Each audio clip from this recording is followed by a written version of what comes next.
Can you see my video, by the way? I can see. Yes, I can. Okay, good. All right. So yeah, so we're live in the YouTube place, doing the YouTube things, and I'm here doing YouTube things and art with Mark Gonyea, who's a good friend and long-term Vermont comic creator.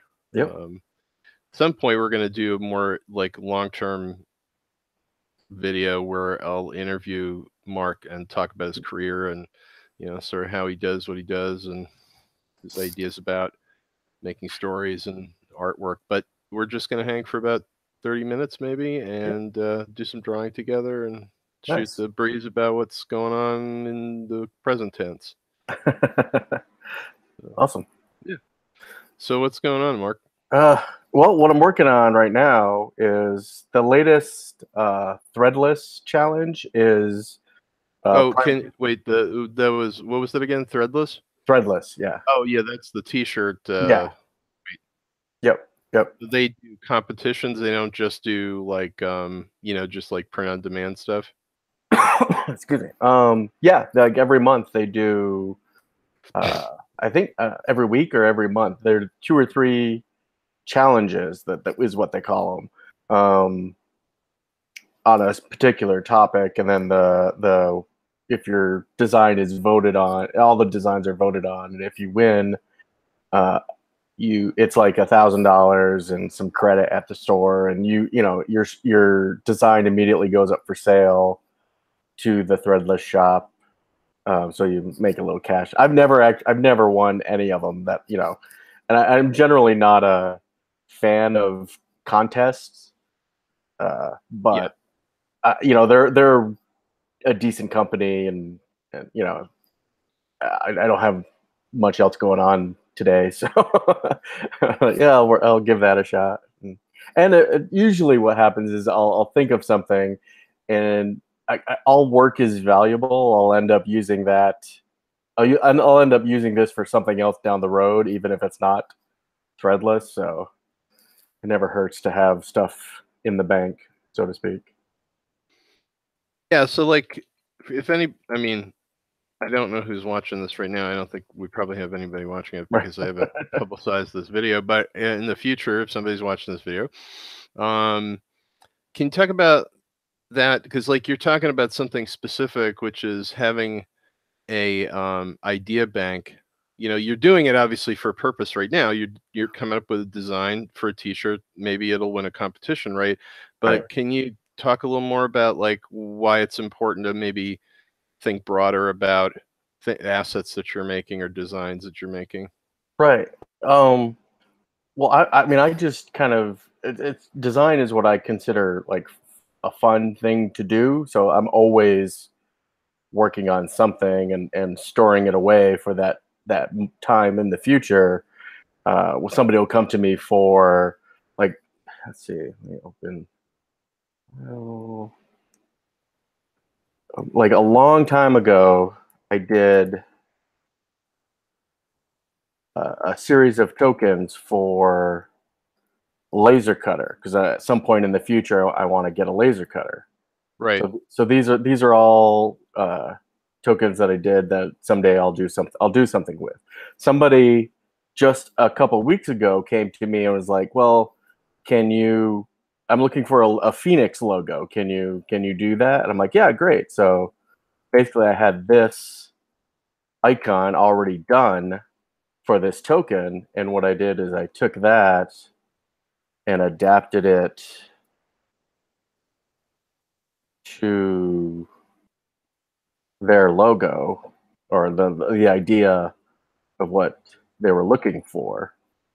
And so, I was able to, and they really liked this. So it didn't take me, I'd already done half of the work, I'd kind of already done the hard part. So, it takes a couple hours, 2 or 3 hours to adapt it to give them a few options kind of a thing. And that's what I always do, and that's just one out of whatever, these 50 different icons, and that's just one project. So I've got thousands to choose thousands of things instead of going out and I'm creating my own stock icon library that I can pull from when the opportunity is needed. It's it's almost, it's like working smart, but it's almost working lazy too. Because like if somebody comes to me for a job, I'm like, okay,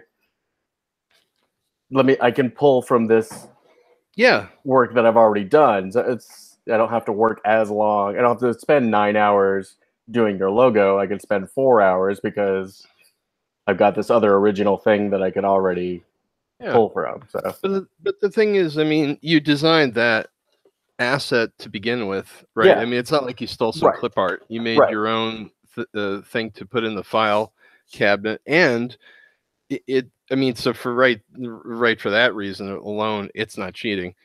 But then the secondary part is that smart time management, which is something that I've tried to tell artists a number of times about. And excuse me, and also, frankly, I'm one of the artists that I try to. I'm trying to tell, like it's like it's not just them; it's me too, right? Right.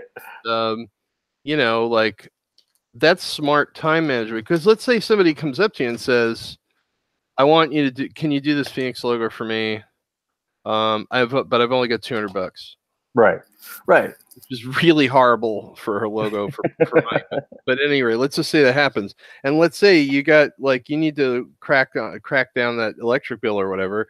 Right. Well, if you have this pre-made stuff, then $200 for the logo, not too bad. Like it's actually cost effective.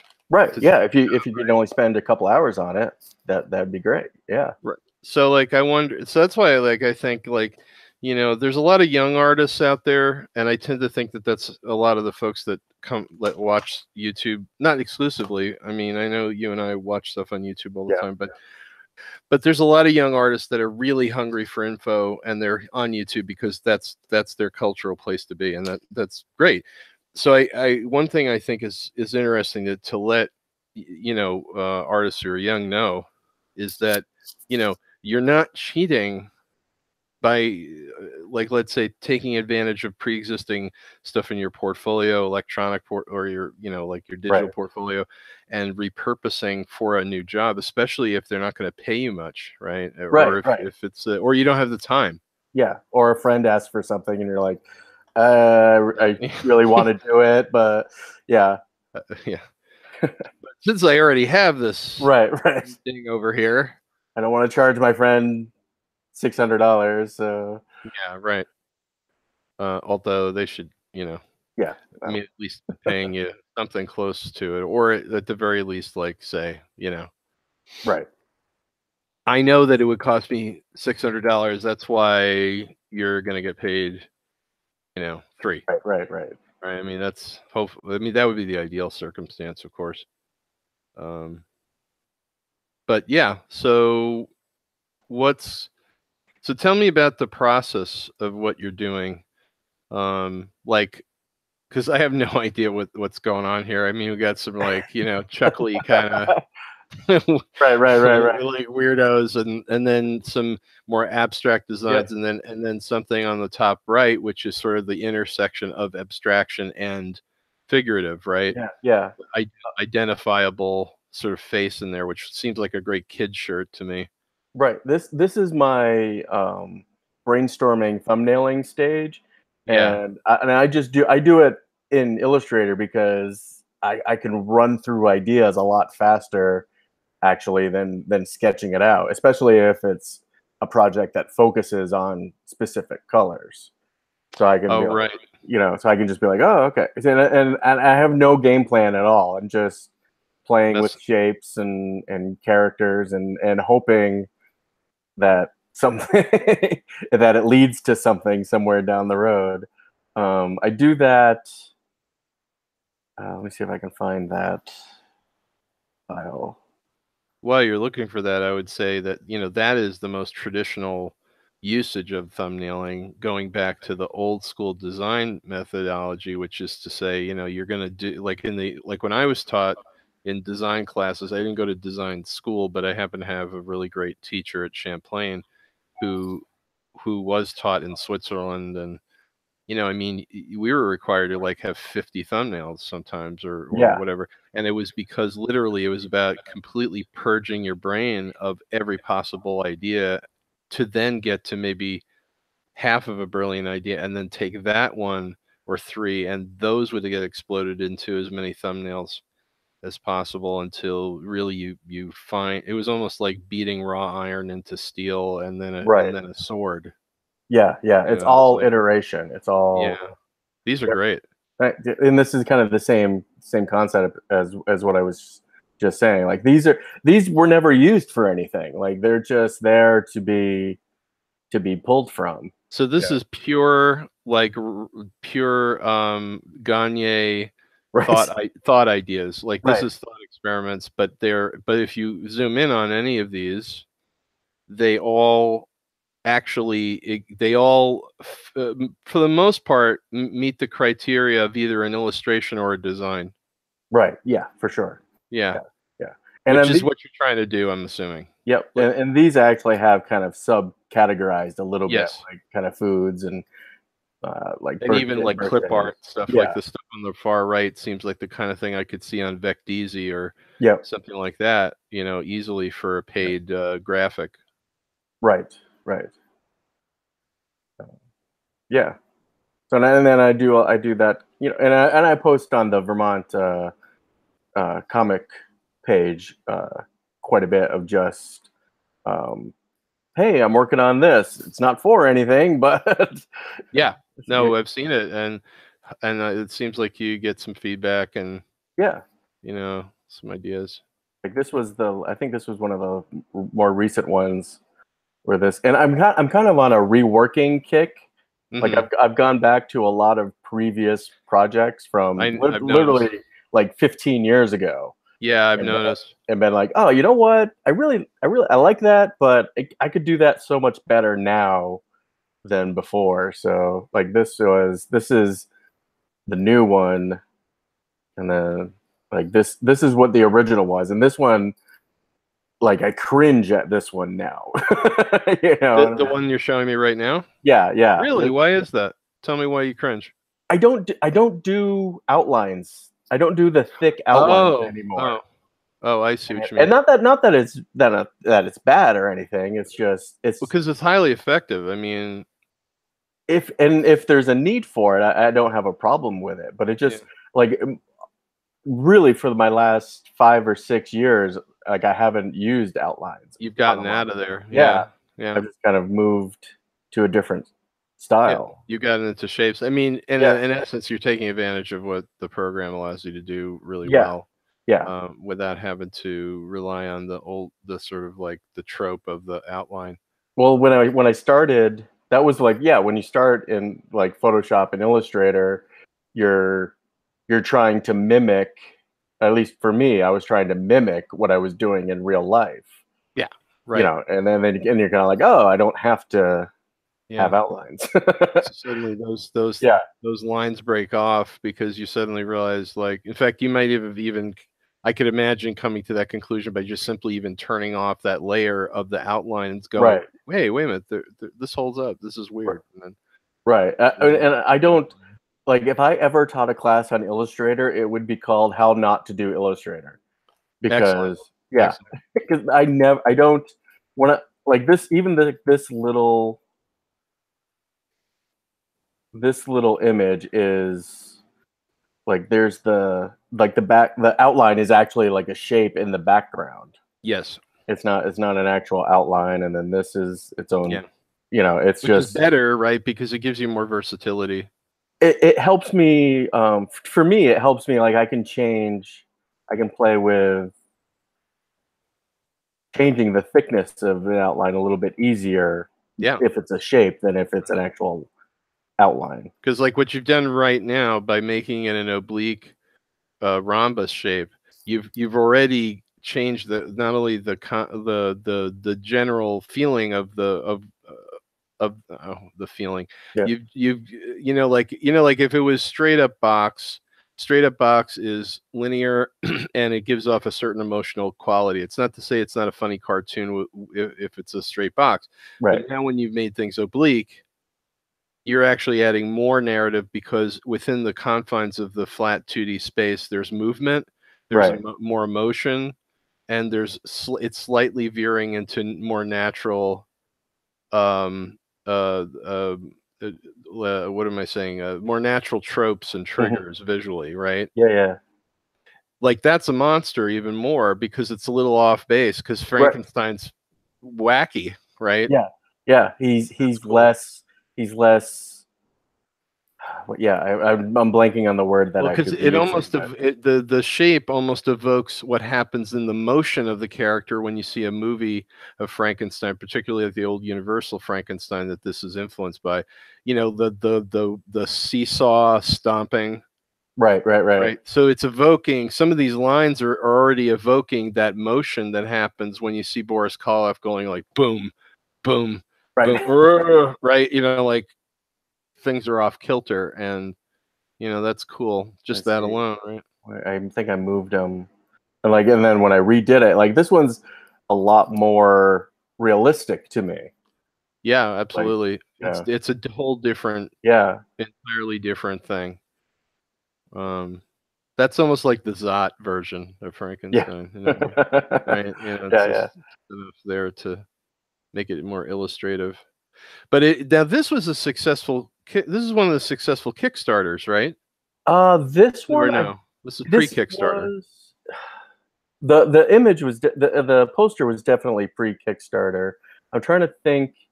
I used it basically. I think I took this concept and did a Kickstarter with it, but I didn't use Okay. this actual. Uh, Because for folks who don't know Mark's work, you were actually one of the first people that I see. We're already getting into an interview here, but that's all yeah, right. That's all right. That's okay. But I do definitely want to do one where we can sit for like an hour or so sure, and sure. really kind of take things apart more because I think there's a lot to take apart in your work and sort of the history of your stuff and everything. But what I remember initially meeting you was just you were the first person I knew personally in my community that had like not just one but like I don't know 7 Kickstarters that worked out great Right, and also taught me super quick lessons about like you know unless it has to be a giant project and then you do a giant project but if it doesn't like to have like 7 successful Kickstarters or 5 successful Kickstarters that basically cost everyone like $1,000 or right. less because it's just Yeah, the printing of the posters and some extra yep, posters and that's about it yep. is Yeah, very valuable because like you know for all kinds of reasons and this is the stuff that I remember was like you were doing this kind of postering and it was just like yep and in a month it was done like right. boom it was My very impressive. my main goal on Kickstarter is always, if the project is successful and is funded, I need to be able to fulfill it. I can't stand projects that Oh what the are what do they call those things like uh, the ones that just kind of bail on it. oh Yeah, bail on it yeah I yeah, was yeah, thinking like also the ones that have all those you know the benefit pack like what do they call that yeah. it's The rewards. rewards yeah. Yeah, yeah, I mean, I'm fine with it, but it seems like it gets completely out of control yeah, yeah, potentially and could lead to all the people who just do like the simple tier, like it could screw them over. yeah.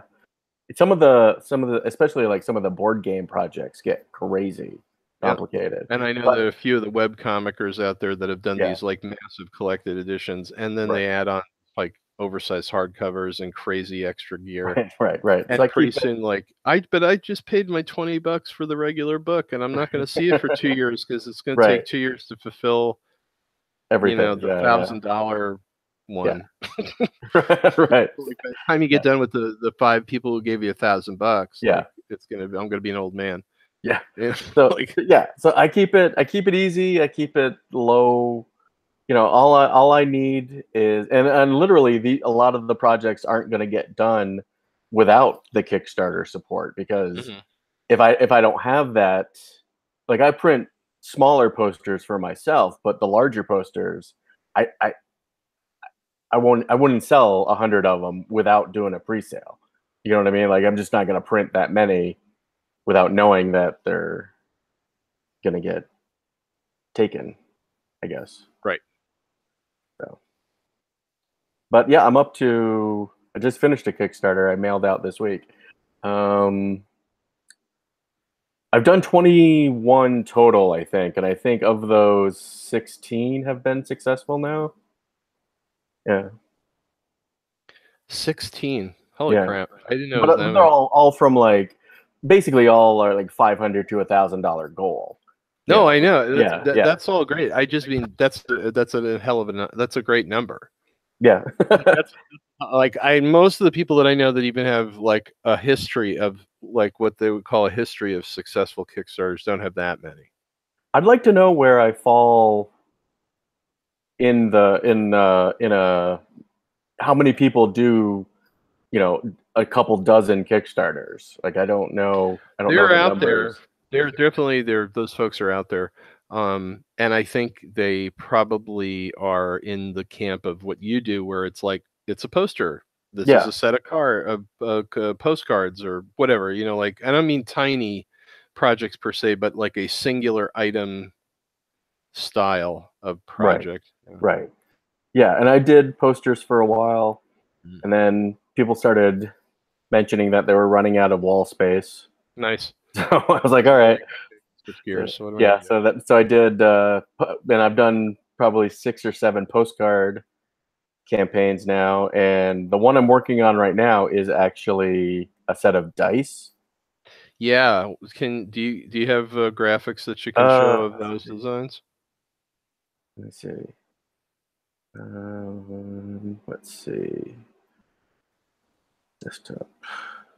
I'm one of those people that keeps everything on their desktop. Oh Jesus! Wow, really? Yeah, not everything, but I anything I've worked on in the last like 3 months is on my desktop. Oh my God, Yeah. you're killing me, man. Because I would think of you as like, oh no, I have exterior drive, everything's organized, blah blah blah. Oh The no, whole deal. not at all. I mean, my hard drive is That's amazing. relatively organized, but Now you do have all your good data is on an exterior drive though, right? Like, don't tell me you're oh no, like you. I carbonite. Oh, Yeah. that's so you. Yeah. But I mean, you don't have a transition point, like you don't have an extra hard media outside. You're Nope. strictly carbonite. Yep, and it's already saved me once. So Wow. yeah, it already, like, literally, it was so lucky. Like, literally, like 4 days after I signed up, my laptop crashed, and I was like, oh my God. But I think I lost a little bit because it doesn't back up immediately, I don't think. But Well, no, so I no.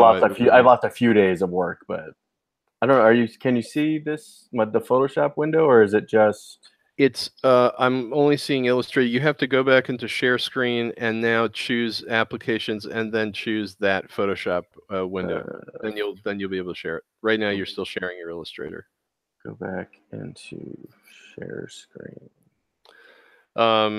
So if you're late coming in, this is Mark Gonyea. He's a local Vermont. Well, actually originally Plattsburgh, right? Yep. So Plattsburgh, New York, Vermont, and briefly Florida.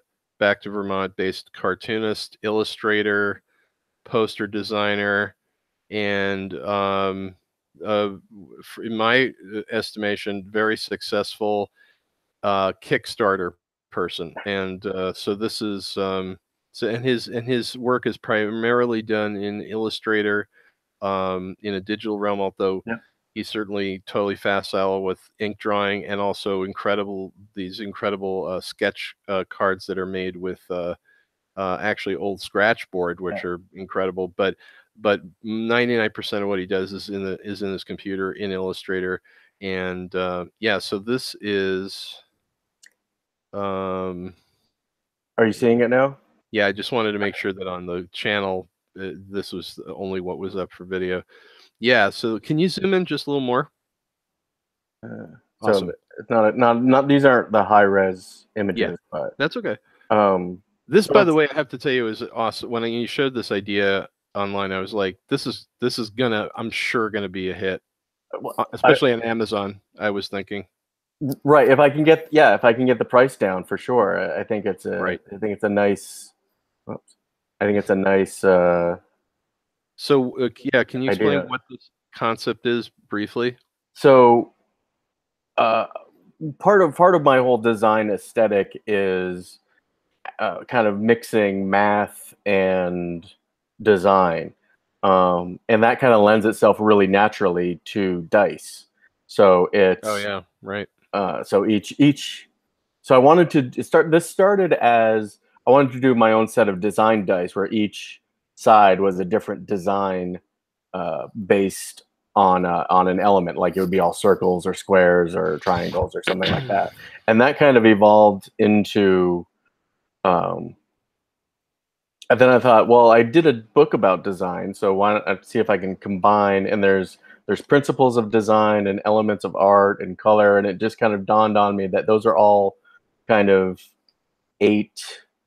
Uh, in my head, there's eight elements to all of those things. So if I did sets, I could kind of do three equal sets of all of those. So, like in the principles of design, and like balance, contrast, emphasis, scale, pattern, rhythm, unity.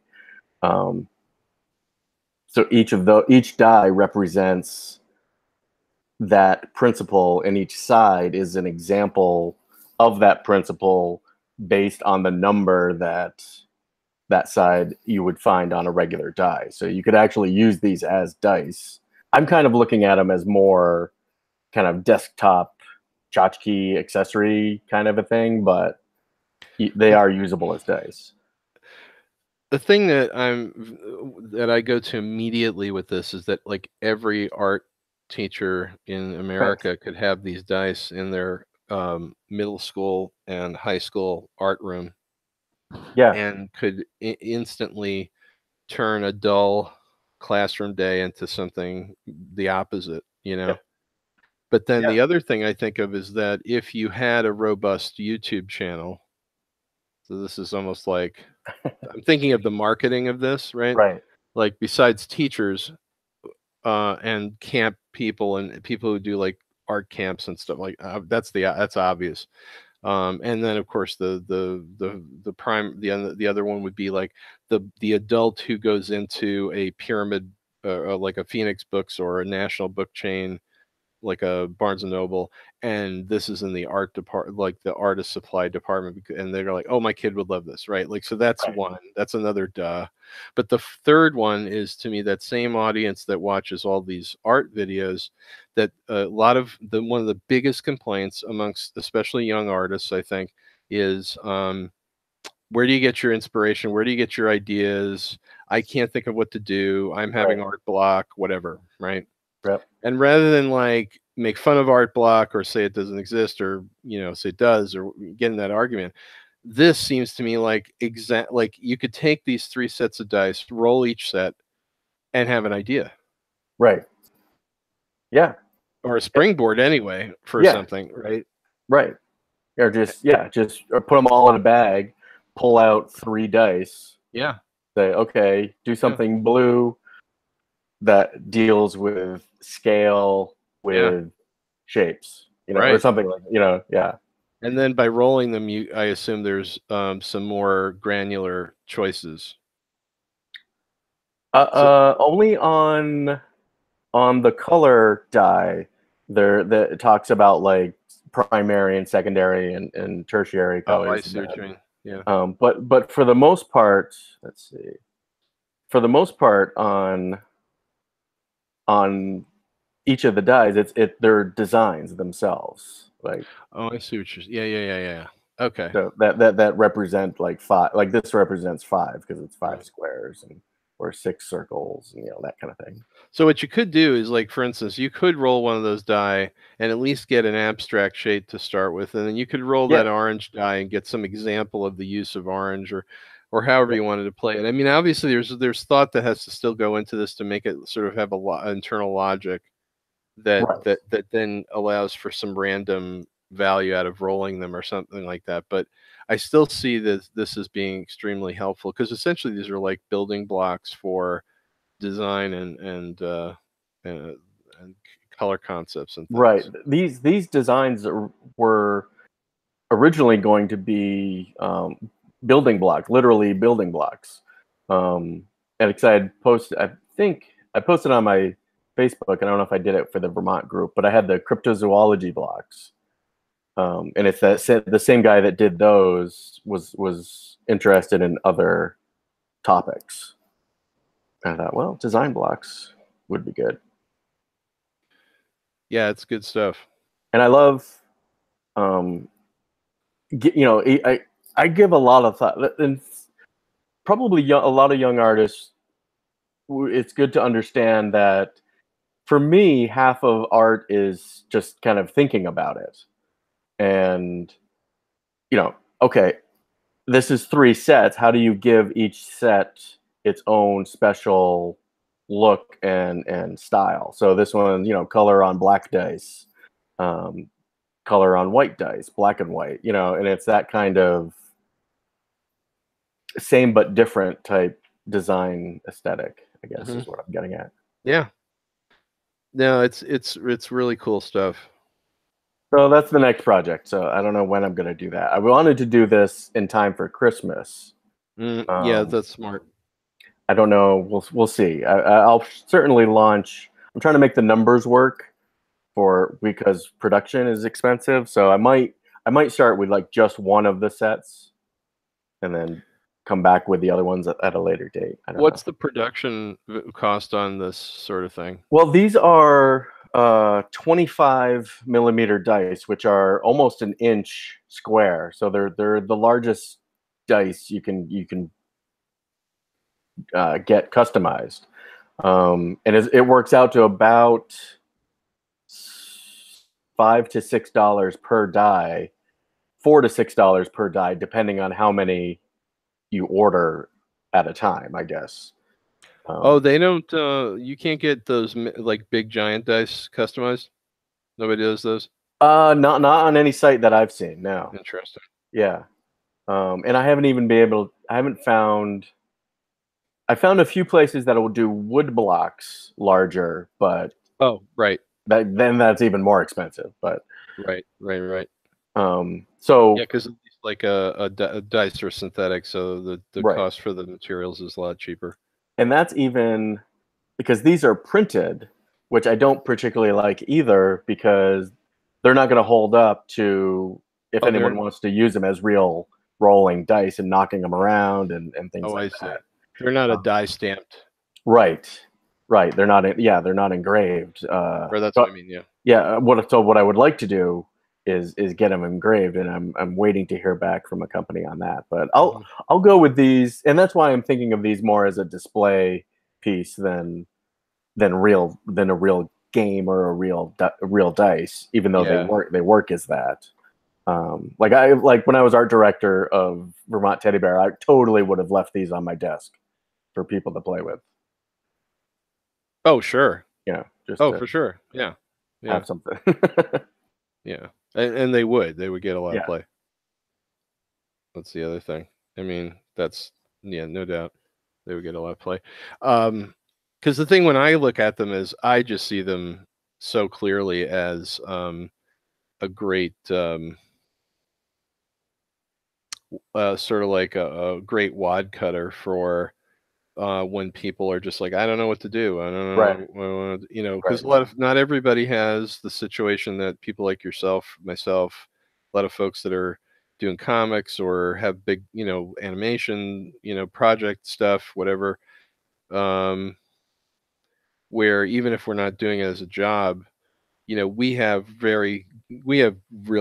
specific goals and stuff, right? And not everybody who comes into art comes at it from a goal-based place, and so they're not used to exercising on command that creative, kickstart. And so I think things like this could be extremely valuable to people who are having those stumbling areas, or frankly, like you're doing your design work and you're actually a designer, let's say, and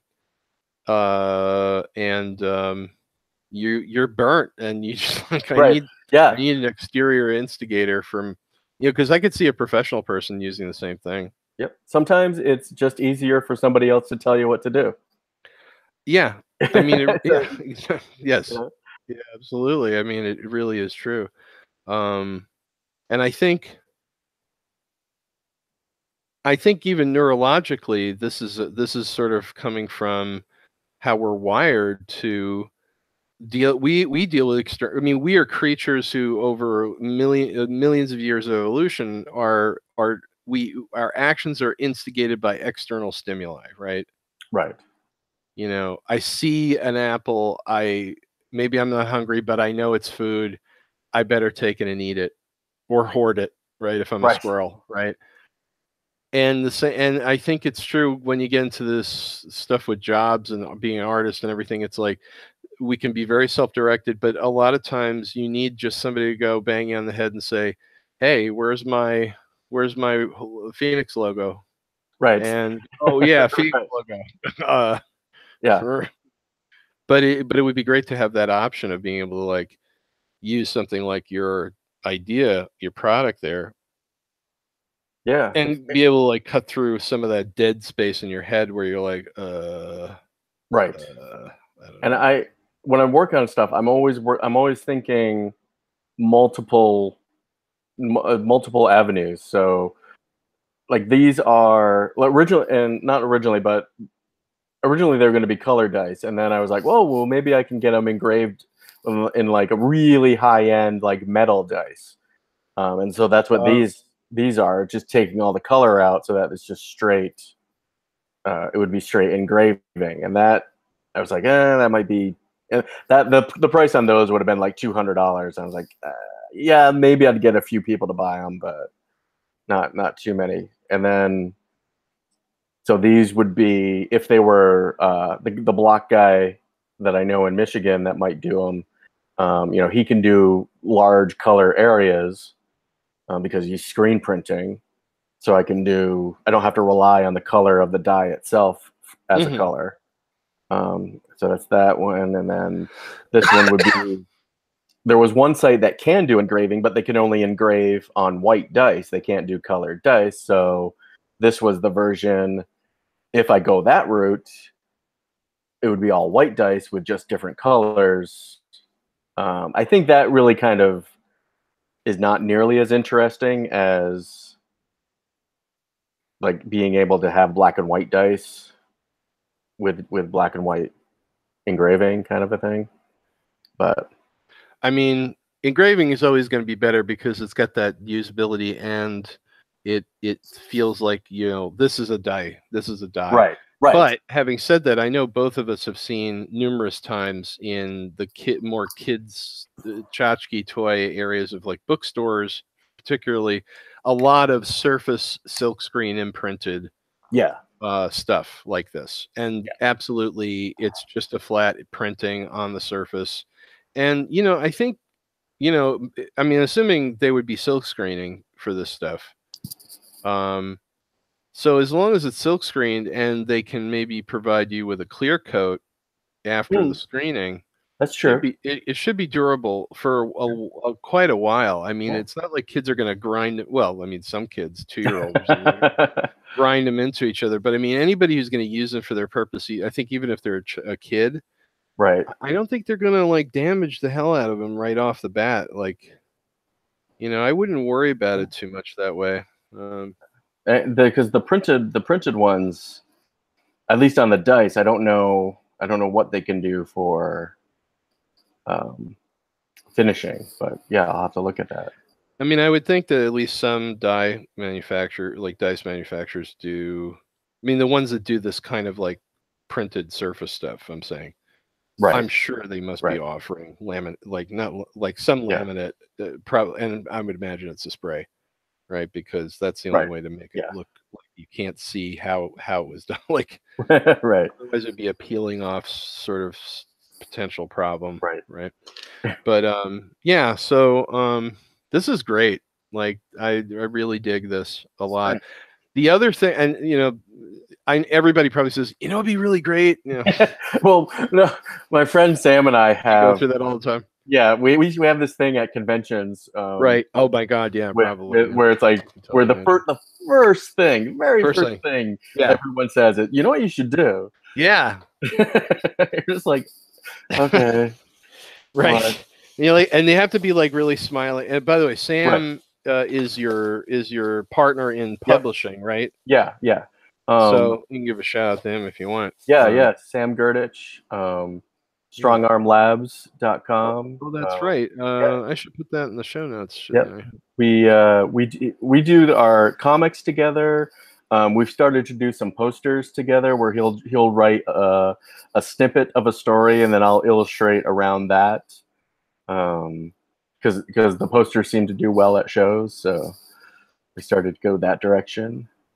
And he's doing he's kind of venturing out into a lot more like three-dimensional space. So he's making shields and doing all kinds of stuff. What's that the website again? Strongarmlabs.com. So I'm just going to update that. Yeah, yeah. So some of your merchandise is strong arm. Is at Strong Arm Labs? Like, would it like, for instance, um, was it Monkey Suit would probably be there, right? No, No. the only thing, well, because the stuff I do with Sam is because of just the way he writes is it's not mature subjects, but it's more philosophical. Like I consider my stuff totally age appropriate from 3 to whatever. Yeah. Like I would say you'd have to be probably in your teens and higher to get a lot of what he's talking about. So on the Strong Arm Labs, it's actually I believe all of we haven't done any comics in a while, so we made our first 5 comics free as PDF downloads on the website. I believe. I haven't looked at it myself in a while. But is it ultimately going to be like, merchandise for purchase? Like, will there be? Yep, yeah, for sure. And I have not to turn into a commercial, but That's fine.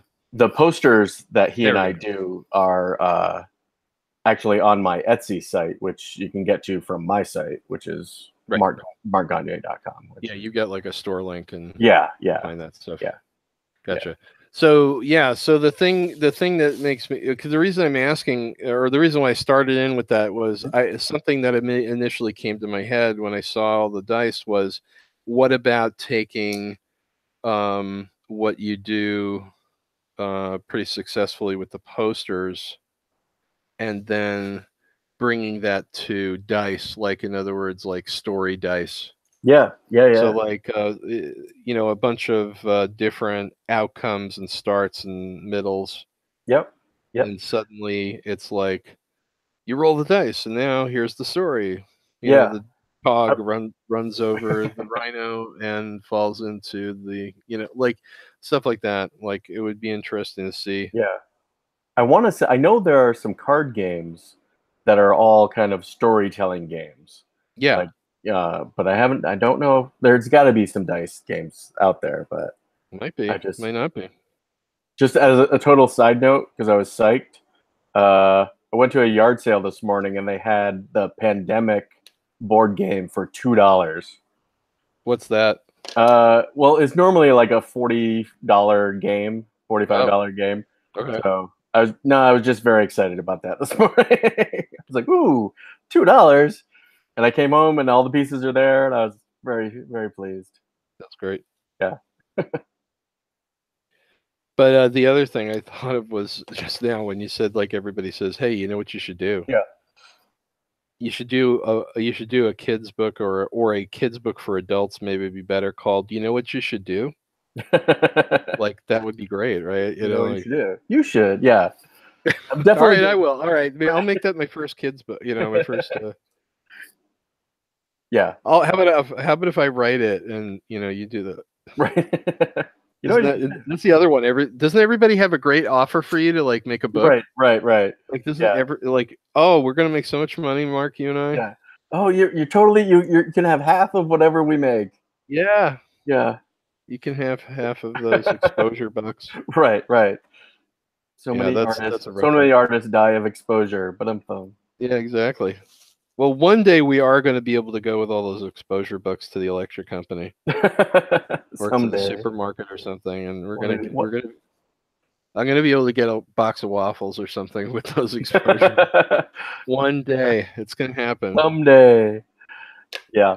But I mean, are there circumstances where you would work with somebody that has a reputation, or are you kind of more like, I just want to stick to my own thing? No, absolutely. I mean, I have a standing because I have an agent and editors and all that, and they all know if even if I'm willing to illustrate if somebody has a track record um, of stuff they've published, yeah, I would be happy to illustrate That's cool. something like that. Or if they see something I've done because a lot of my 98% of the posters I do are wordless. So if they see something like that they can put words to, and they want to do that, I'm open to that as well. Hmm. So, have you had any experiences out there with having something come of you're having an agent and everything? Like, in other words, the story, like, you obviously have all these posters of your own, you have all Mhm. these whatever, but have you done a kids book for like a purely hired gun thing, or a Nope, not writer yet. coming at you or something like that? Nope, not yet. Have yet to do that. Yeah, not yet. One of these days. It's Yeah. tough because Well, it's a my stuff it's a is hard so business. yeah. And my work is what I like to call it deceptively simple. Yeah. Because so it's hard to look at and see the time and effort behind it. Yeah. So I think that's a bit of a hurdle for some people. So yeah, I just keep doing my own thing.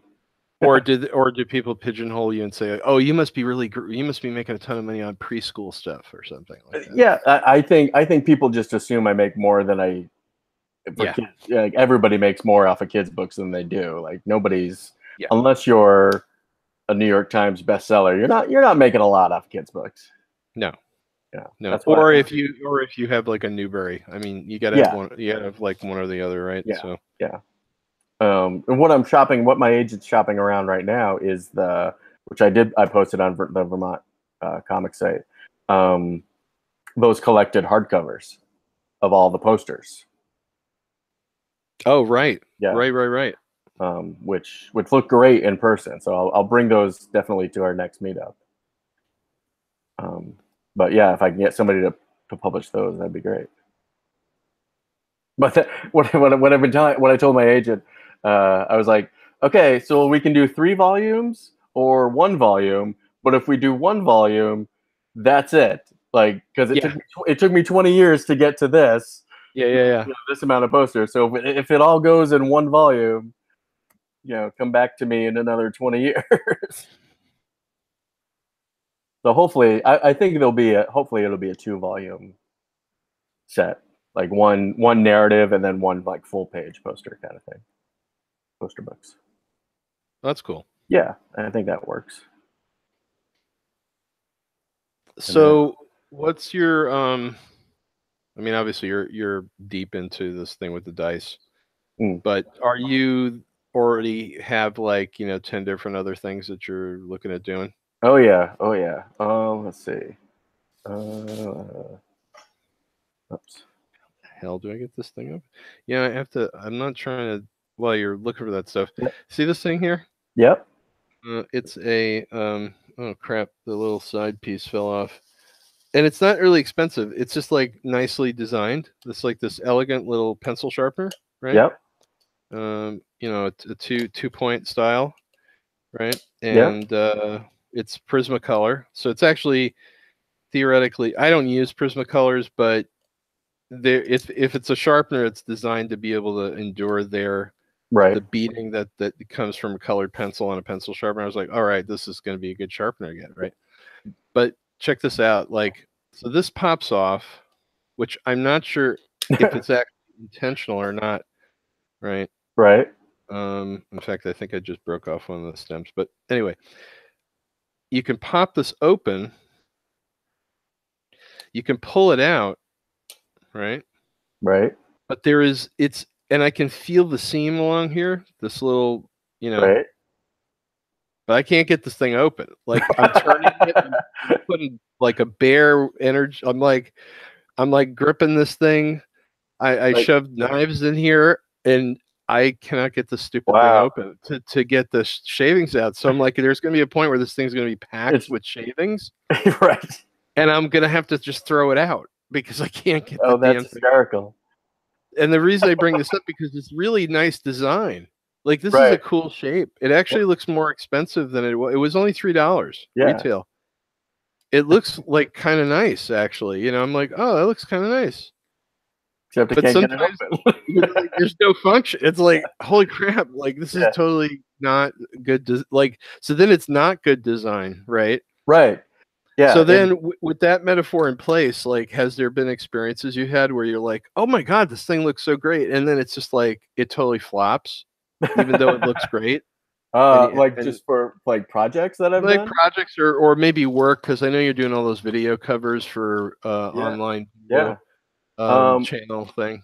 I consistently have, like, if I'm presenting an idea to a client, um, I'll consistently present ideas that, yeah, I think are great, and they're like, nah. Like, no, no, Oh, and I I got just, it open. Holy crap! oh, nice, Shit. sweet. All right, but yeah, like, and so they'll be like, it's like that the video that you think you're designing a cover for, that's not the video you're really Right, designing. right, right. Or, they have an idea in their head of what they want, Yeah, and but they don't know how to express it right. so that you And can and duplicate it. Or and are they relying on you to watch the whole thing?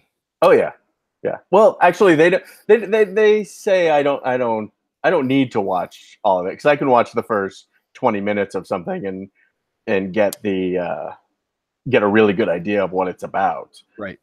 But I'll usually watch, if I don't watch the whole thing, I'll watch most of it. Yeah, because if I'm watching it or even just listening to it while I'm designing, if it takes me an hour to 2 hours to do a poster anyway, I might as well have that on Yeah.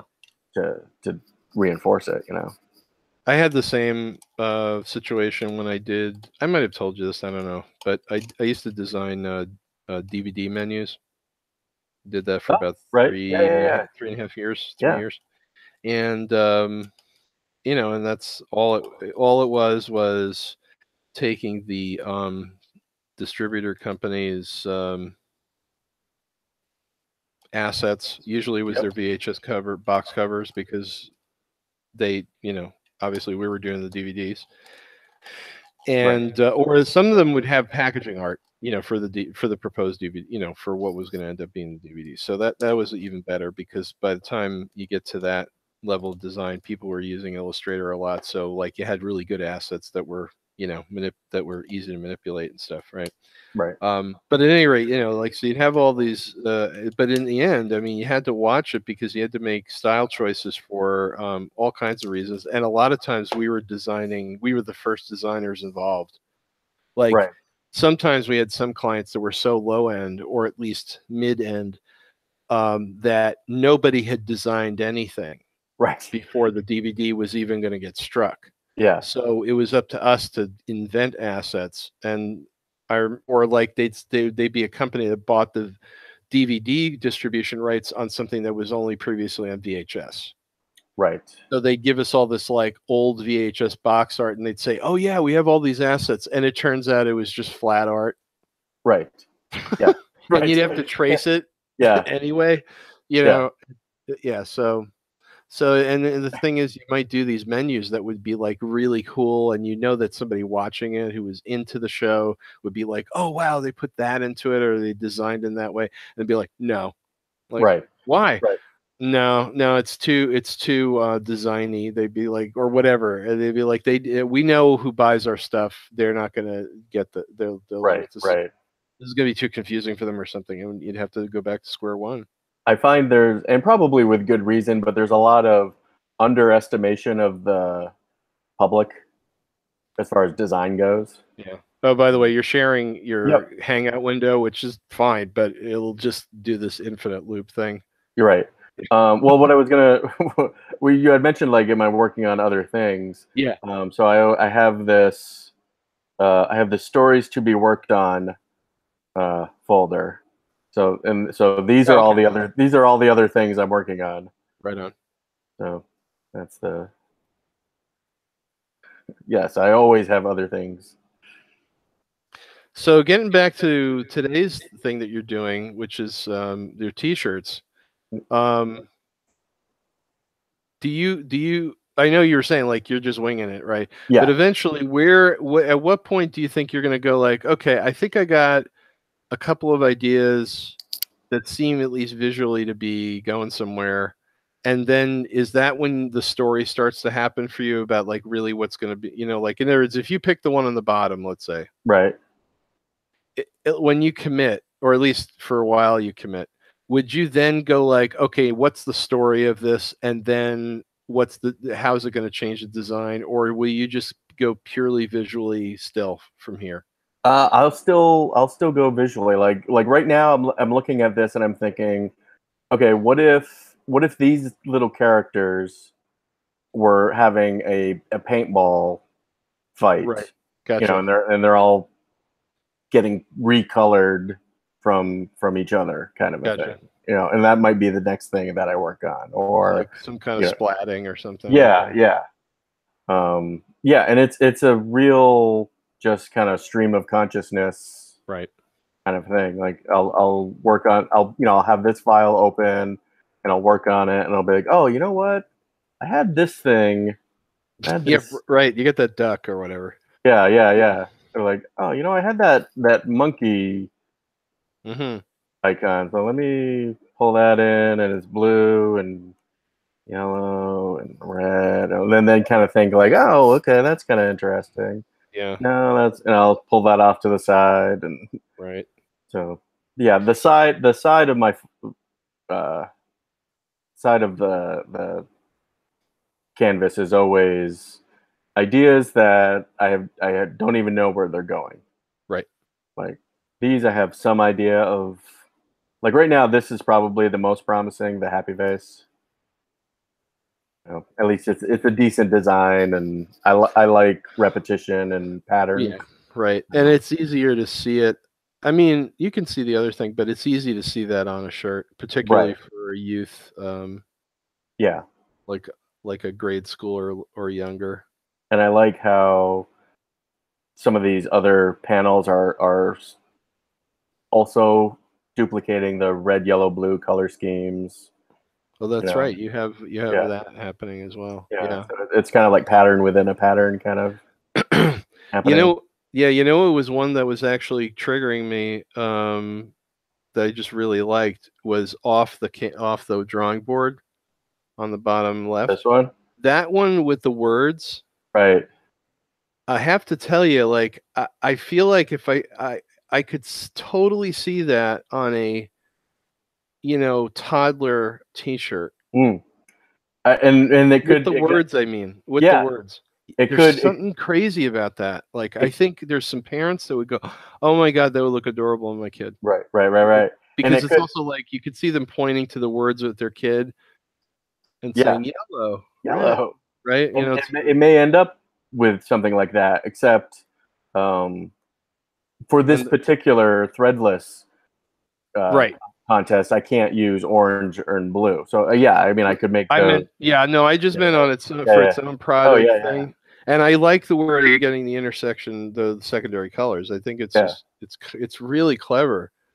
Thanks. Yeah, like and that's the sort of stuff that I love, which is like, oh yeah, I wasn't even thinking about it. It was like the thing on the other side, like the scribble, the accidental whatever.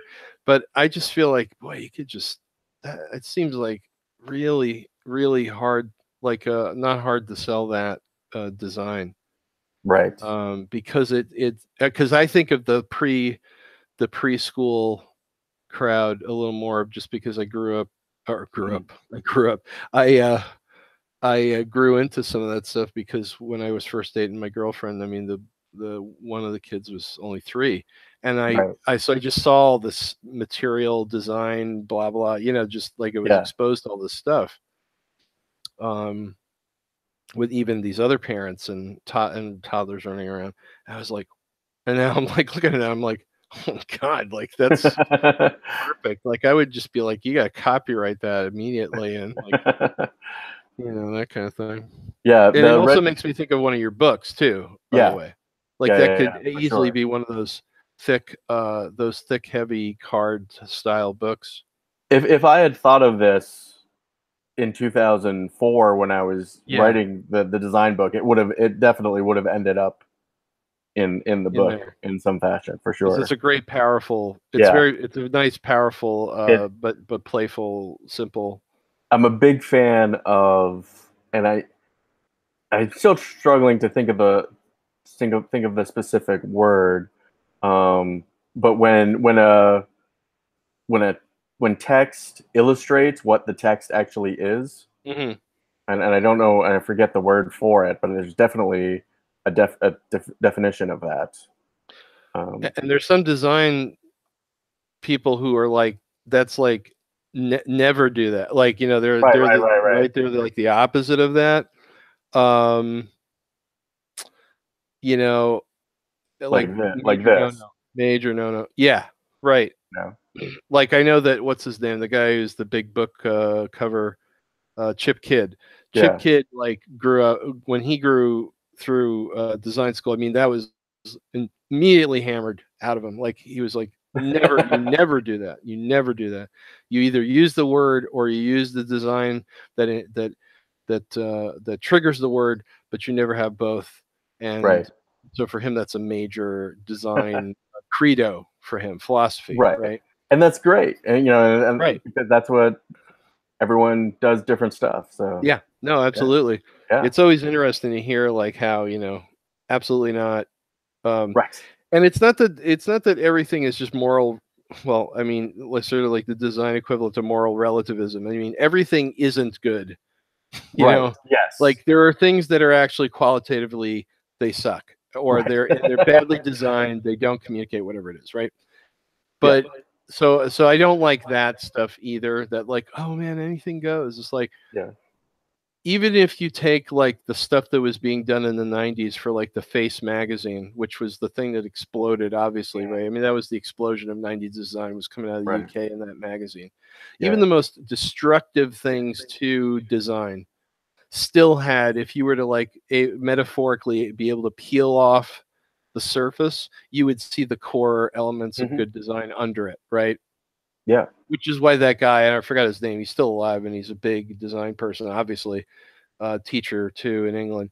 But like that's why he's a genius, right? I mean, because he could make the stuff that on the surface looked like it was like it took an A bomb to design, and yet it was still functional design. It worked, and we couldn't figure out Yeah. why. Like Yeah. so I always find that interesting too. Yeah. It's Yeah. like, oh no, just do everything's not great actually. Right. So Right. like I mean, I like to say there aren't any rules, but yeah, there are guidelines. You yeah, know. well, I mean, it's literally it's always about fundamentals and breaking Yeah. off from fundamentals, right? Yeah. Yeah. Yep. Yep. Otherwise, you can't actually create anything, and that's something I think again young designers and artists need to sort of understand. They may not accept it at first because it's really painful to have to learn your craft, but you have to learn your craft, Yeah. Yep. right? For sure. Yeah. Yeah. Absolutely. Okay. What was that like for you, by the way? What was your early, what was your like? Are you self-taught or did you do school Well, or? one of the reasons I did the design books was I didn't have my first actual graphic design class till college. It was like my freshman year in college was my first literal graphic design 101 class. Right. Um, and but I had always had a knack for it, but I didn't have the terminology. I didn't have the I still don't really have the terminology, but I didn't have the skill. I mean, I had the skill, but I didn't have the dialogue to express it. Yeah. So the design class was great. Like I immediately took to it, and even after I left the SUNY schools, I went to the Kubert School, and they have a graphic design classes and a program. They're definitely much more comics and comic strip and inking and penciling and lettering Yeah. and that kind of I thing. mean, that's the reason why you go. Yeah, That's right. uh, You were a Kubert school kid. yeah, yeah. Yeah. 93 to 95. The whole program? Yep, went all 3 years. Yeah, yeah, That's great. yeah. I probably I would have to say that I didn't get as much out of the third year as the first two, but I think that's because you're fine tuning at that point. You know, you're not learning new. Well, I don't want to say you're not learning new skills, but No, you're you're honing your craft at that yeah, point. yeah, You're actually making the choices, and right, you're actually committing to real work as opposed to the learning how to actually even, yeah. function with the material or the tools. Yeah. You know, and I've just always gravitated towards graphic design and had an eye for, like, I can see. I feel like I'm bragging right now, but like one click left or right makes a difference to me. You know Oh, what I mean? sure. You know what I Yeah. mean? Like it's like the eyes on this thing. It's like, Oh, yeah. like, okay, well, now that's too close. That's too close to that line, so you got to Yeah. go back out. You Well, know? those are aesthetic. They're not just aesthetic Yeah. choices. They are choices that have actual. Uh, well, they have either a good or damaging effects to the overall design, and that's stuff that's hard. That's core graphic Hmm. design concept stuff. Yeah. Yeah. Why is Um, the line there? right. Why is that shape as close to that? Did you think about that? Oh, Right. really? No. Well, then this really isn't a design. Then you're not thinking. Sorry. You know. No. Fail for the day. No, I'm just kidding. But it because you have to be hard on that stuff. It's just like, because that's the thing, is like design is not from out of nowhere. It's not out of, Right. it's not random operations that like you're just some like weird savant that just like moves shit around. It's like, no, you're supposed to be making decisions. You're supposed to be thinking Right. about what that means, right? So, Right. You're trying to convey. You're either trying to convey information, a feeling, facts. You know, you're trying to get across some kind of point, or humor, or whatever it is. How's the best, most effective way to do that? Is how I kind of look at it. right. And you make compromises all the time. Like you can say like, oh well, okay, I really like this design, but I've got a whole bunch of text that I have to put on here somewhere. Okay, well then, unfortunately, how about that whole middle is gonna have to go away so that I can you know put a bunch of text there or something. You know what I mean? Like, Hmm. and Oh, that's not yeah. that's not going to be as good a design, but that's going to be better for the desired effect, the desired result. So design's a lot of back and forth. Like I look at it very much like uh, 3 steps forward, maybe not 2 steps back, but definitely forward, back, forward, back, forward, back. Which is why, even if you were just being paid by the hour, that's why it's like completely insulting when people go like, "Well, I could give you $50 for a logo." Right, Really? right. Really? Well, graphic design Or is Fiverr, that yeah, accursed oh place. yeah. Fuck them. Graphic design has become a and occupation. It's like, Mhm. well, we need somebody to do our social media. Oh, and if you can do some graphic design, that'd be great. Or we need somebody to maintain our Facebook page. Oh, and if you can do some graphic design, that'd be great. very few companies I feel are willing to support a full-time graphic position anymore. And part because of they that, don't value it. right, and part of that is because technology has made it so easy and convenient, and one graphic artist can now do, holy cow, probably what a dozen did 10 or definitely 15 years ago. But yeah, anyway, off my soapbox. No, that's in fact exactly what you're supposed to be doing. It's and it, the thing is, we're lots of people are talking about this stuff right now, and it could be that it's just like, yeah, and it's not going to change, and that's it. Right. Tough shit. Right. Like, like, oh well. But it bears to be continually talked about, and frankly, like, this is where, you can't blame.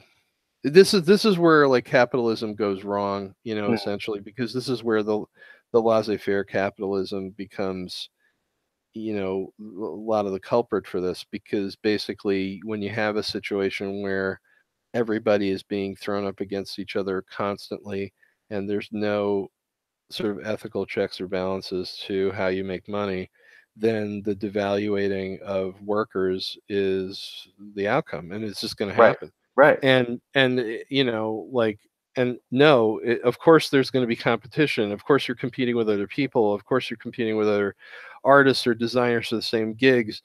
Nobody would ever say, like, oh no, it should just be like a lottery system, or what, like, no, Right. nobody's like saying anything like that. But it is true that lots of different forces and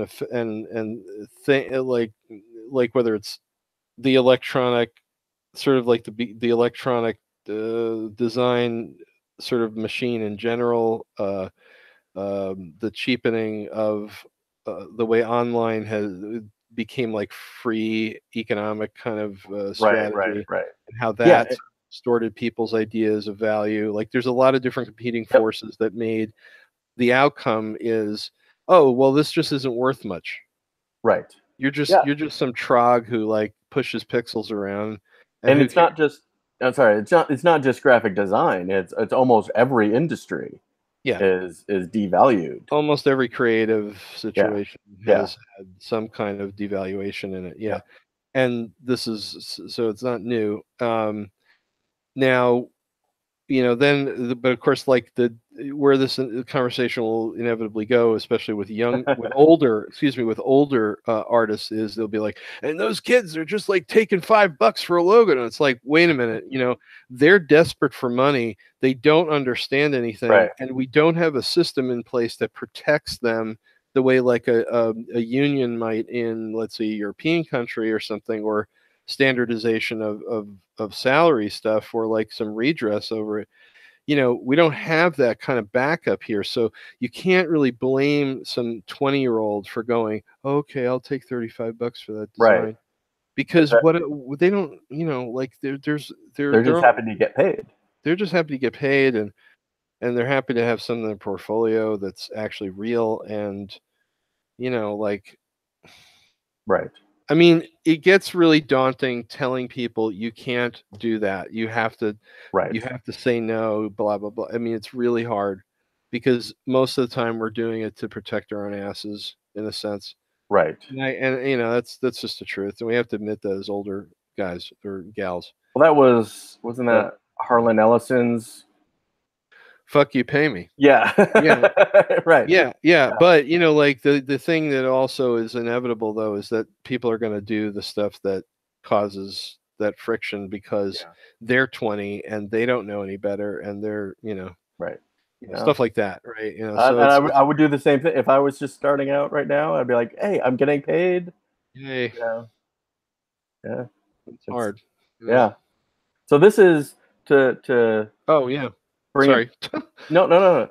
Blame you, blame you. Uh, this is the other kind of continuing project that I'm working on, where for every movie I see this year in the theaters, That's right. I'm doing my own movie post, minimalist kind of movie poster. Yeah, those have been fun. This one So I think is a particularly strong one.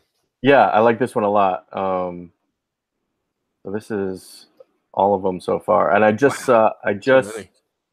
I just saw Ant-Man and the Wasp the other day. Oh, So this is what this interesting. one's going to. This one's going to be kind of that negative space Hmm. where the insects are forming around the figures, kind of a thing. Yeah, You know. and then you're gonna do some kind of graphics guy. Yeah, I might. I'm not sure yet. It'll depend on um, how the insects and on a lot of these, since obviously nobody's paying me to do these. Um, I just I do whatever I can do in like a couple hours. I mean, considering it's a comic book movie too, you could just do a good blast kind of Yeah, yeah, jam right. thing. Just the Yeah, exclamation, ta-da! yeah, Kind and of a that would thing. Yeah, actually be good too. yeah. But that's great. That's But so. I've been This could having a lot of easily. fun doing these. Oh, I'm sorry. Go ahead. No, I was just saying I've been having a ton of fun doing these. Oh, it's obvious. And plus, it keeps your chops going for when you're doing Yeah. that work for the actual client that needs Yep. the same stuff, right? Yep. Yep. Yep. And Um, I could conceivably again, since nobody's asking for these, I can pull if something else comes up yeah. that's similar. I can pull from this database of ideas as well. Oh, yeah. Like for instance, that top right one. I mean, that's just really Yeah, good poli-sci clip art that's right uh, I guess that's there. The one yeah. with the Capitol dome. Yep. Yeah. Yeah, I mean that's really And But I yeah, do. No, sorry. Go ahead. they're all like really repurposeful. But the other thing I think about too is that when you finish this, I mean, this is another Kickstarter poster, in my opinion. Well, I don't know what the rules are. I know I did the Star Trek I know you did. Kickstarter, Yeah, and I naughty, actually went.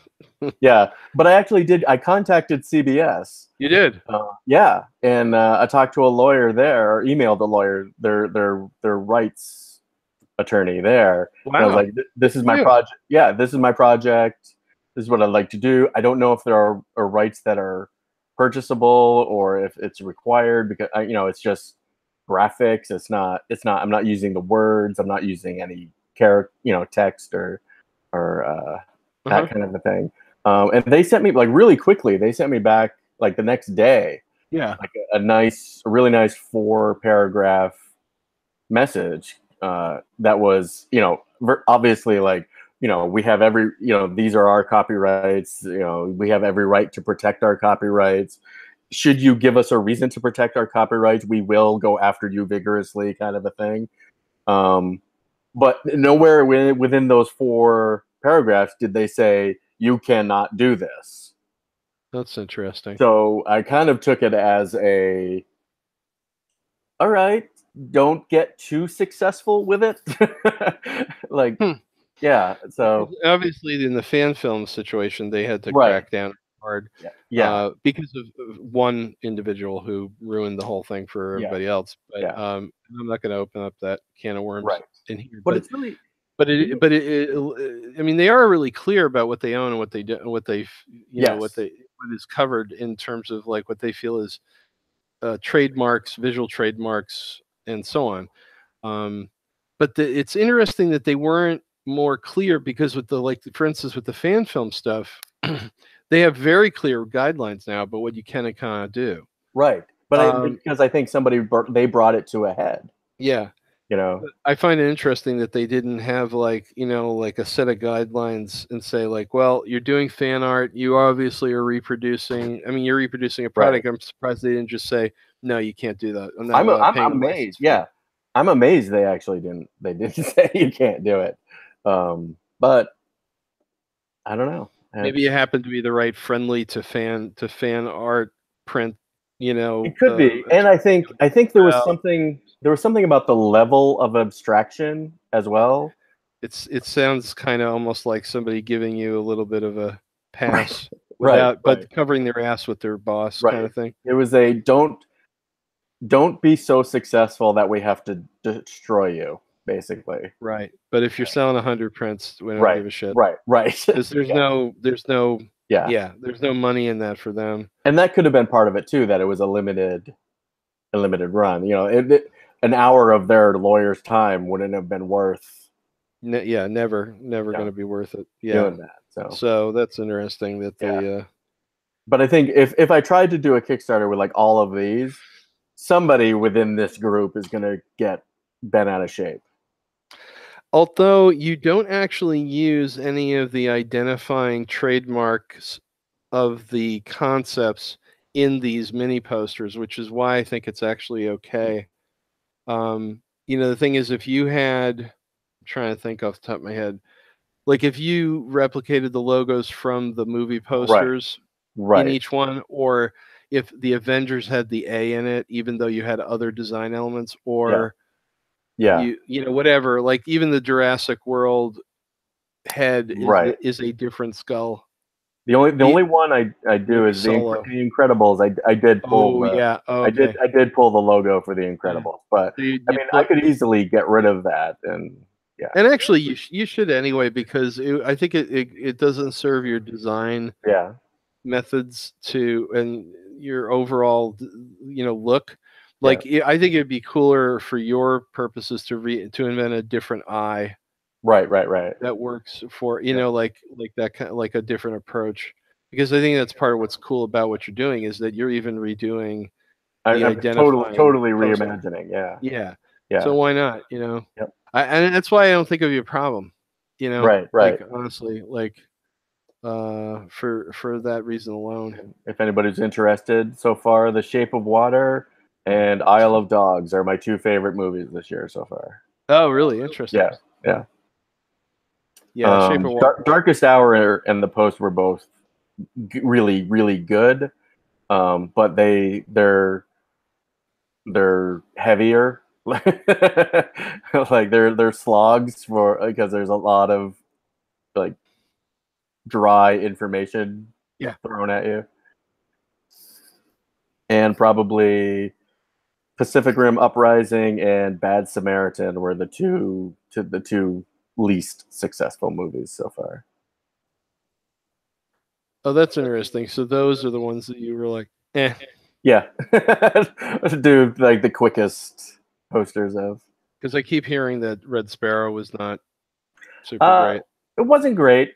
You know, it was very. I thought Charlize Theron's Atomic Blonde was better, but Yeah. it's basically the same story. Yeah. Yeah, I mean, obviously with Red Sparrow, they're not going for a comic book thing. They're going for Right. like an idea that could have been actually happening in Right. the Cold War. So it's going to Yeah. have a totally different beat to it. Yeah. I think the one thing I've heard about Atomic Blonde is that that was the movie that probably most effectively shamed Disney into greenlighting a Black Widow film, because Oh, really? just like with the Wonder Woman, Yeah. somebody out of nowhere came out with a female lead action hero that like blazed everybody, and like Yep. all these like young moviegoers were like, "This is a great action film," and they were like, "Oh." Yeah. And the second thing out of their mouths was, "They should have done this with Black Widow back in when Iron Man came out," and they're like, "Oh yeah." Yeah.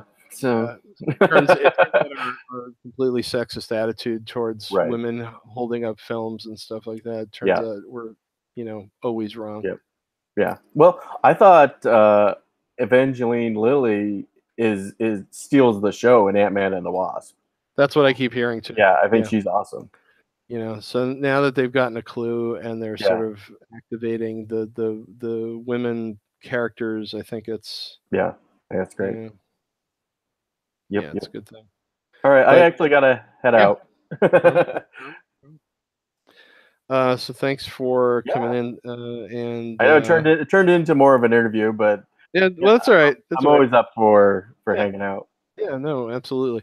And actually, I'll show you. I got this bit done. This is a commission that was hanging up because I was sick for 4 or 5 months, and I finally tackled the center of the thing. It's this Oh, couple, okay. and they have a Han and Leia kind of Yeah, yeah. vibe on the way they interpret themselves, and they wanted an anniversary portrait, but they didn't want them. They wanted the characters. So, yeah. Oh, this isn't. They don't look like isn't Han them. Solo and Okay. Princess Leia. No. They look like themselves, but they wanted the characters, and there's some bridal party stuff with some other characters, like I think Chewbacca and a few other things. But so I was able to get through. I gotta say, I'm a huge fan of your style, by the way. Oh, well, thanks, man. Yeah, Thanks so much. it blows me away. Oh, well, thank you, man. That's really I really appreciate that. I really do. I've been trying really hard. Yeah. Even with being sick and stuff, to try to amp things up a little bit, and you and Blair from the Vermont Club. What's that? You and Blair, Blair Shed. Blair Shed, yeah. Yeah. His stuff blows me away too. Oh, well, hey, man, that's a huge compliment. I really appreciate that. Yeah, I'm trying really hard. So, well, I'm glad that you're back in Vermont, by the way, too. And I think Sunday we're gonna do a meetup. Okay. Last minute scheduling, but that shouldn't be a problem, right, for you, or no? If maybe, is it a dinner-ish kind of meetup? We started, the new hours would be 4 till, whenever 4 till 7 or 8. I'm actually, one of the reasons I'm doing 6. I'm headed to Saratoga. Oh, because we were doing 6 till 9 for a while, and that was the normal time. But I don't know what time Sunday I'll be back. That's all. But okay, I'll definitely try. Okay. Yeah. Awesome. All right, so folks, this is a live draw with here. I'm going to click over here. Oh, why don't you click minimize that Hangout window so we can see your work? Oh, no, I meant so we could. Is that right? No, you shut that. You stopped your screen share. Can you re-screen share your Photoshop or Illustrator? I'm helping you promote. Yeah. I try. I'm so there we go. For like somebody that I consider myself a techie. Yeah. And I'm so terrible with computers. Just click on your Hangout window and minimize. There you go. Okay. So so this is Mark Gonyea, and Mark Gonyea is, like I said, a friend and local area comic creator, illustrator, successful Kickstarter guy. You can go on Amazon and find his a number of his types of merchandise, like some cool coloring books and things. And of course, you can just even go to markgonyea.com, storyposters.com, and there's a few things that he has over at Strong Arm Labs. All that is down in the show notes below the video, and I totally encourage you to go to, let's say, markgonyea.com, spoke off from there, and buy some stuff from him, because he's got really, really cool books, posters, all kinds of different applications of his design. And the thing about Mark that's really cool, I'll reiterate, is that he is one of the few people that can take a technique that is associated with very hard graphic design and turn it into storytelling and back again, and make it work in a way that I think most people don't haven't really thought about yet. So so that's why it's always really cool to talk with Mark and to see his work, because it's a different perspective, and he's a master with Illustrator, which I am not. So I will respect you even on that level. Yeah. All right. So thanks a lot for hanging out with me, man, and thanks for talking with me so that I could take down my anxiety and get this thing done, so I can show these people at least something now. Yeah, no, it's awesome. So it's a big help to me. Yeah.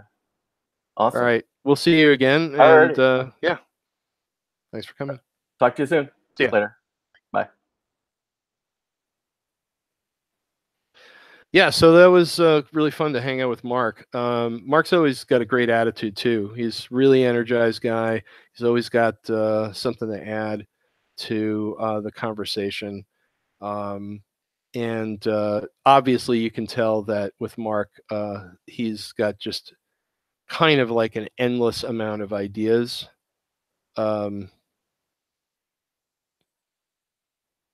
Here's his website right here. And actually, this is a book that's going to be coming out called One Little Monster. And apparently the release date was just a few days ago. So I suppose this is something you could go to this site and order this book. Here's some cool stuff, kids book, But yeah, lots of stuff that Mark does. I'm very appreciative of, and I really like the way he thinks. There's some coloring books that he does. But yeah, go to markgonyea.net and check out what he's doing. So, and I'm also really appreciative because I just got the core of a commission that's been dangling for a super long time. Finally, kind of worked out a little bit, so I got something to show to a client. So, it's great. That's the other reason why I like doing these live draws, is because it stimulates me and gets me a little my anxiety down, because anxiety, I think, is a common problem for artists, and getting started is a common problem for artists. So getting together with a fellow creator who's really like I respect and actually just enjoy as a friend, awesome way to just kind of cut through the mustard and cut through the static and get something started like this, right? And use it to undo a little of that art blockade, as um, as Fran Lebowitz, the famous New York City writer, has called it, not art block, but art blockade. Break a little through that. So yeah, so I got something out of it too. Anyway, hope you got something out of the conversation. And again, go to his links down there. If you want to find me, you can just Gregory C. Giordano on Facebook. I have an art page. I'll update the show notes in just a second for that. And yeah, you can find me on there. I take commissions and also give advice. I also have a kind of informal thing where if you need some more extensive help, I have a very reasonable rate for, um, art coaching, that kind of stuff. But at any rate, go to markgonyea.com, check out his stuff, buy what he's doing. And, if you see his page on Facebook or whatever, let him know that you like his stuff. Okay. This is another live draw, and I think later on today I'll finish editing my first 100 Days of Comics Challenge video. And yeah, so see you guys really, really soon.